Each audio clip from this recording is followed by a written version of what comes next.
experiences, the dances, and the silly or relevant drama of high school with the people who experience with you.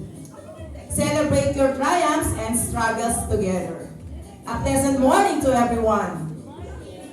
It is my great pleasure to welcome you all in today's significant occasion, Ultimate Class of 1964 60th Anniversary with the theme, Rekindle Memories, Renew Friendships. My name is Hasmin Arcedo, your Lady of Ceremony for this program.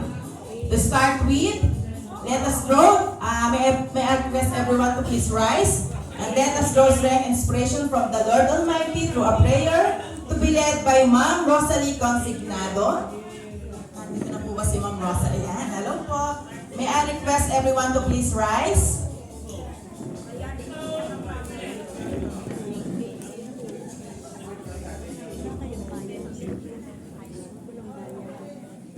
Magandang umaga po sa ating lahat. Manalangin po tayo. Our Father, who art in heaven, hallowed be thy name. Thy kingdom come, thy will be done on earth, as it is in heaven. Give us this day our daily bread, and forgive us our trespasses as we forgive those who trespass against us. And lead us not into temptation, but deliver us from evil. Amen.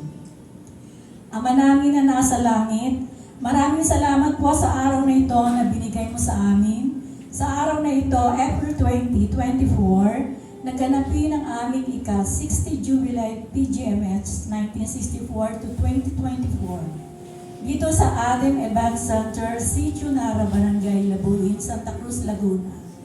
Bawat isa ay nagbigay kooperasyon mabuhulang ang pagtitipon at hinihintay ng bawat isa sa amin. Panginoong Hesus, mamuno ka po sa aming lahat sa mga kasayahang aming gaganapin sa araw na ito. Gabayan po kami, manatili po ang pag-ibig, respeto namin sa isa't isa, at umuwi sa aming tahanan na may kagalakan, dala ang masasayang alaala. Malulungkot po kami na maraming nawala sa aming batchmate sa kadahilan ng maaga silang pumanaw. Dinadalangin namin ang kapayapaan ng kanilang kaluluwa. Ito ang aming dalangin sa ngalan ni Jesus na Panginoon namin. Amen. Okay. May I request everyone to please sit down.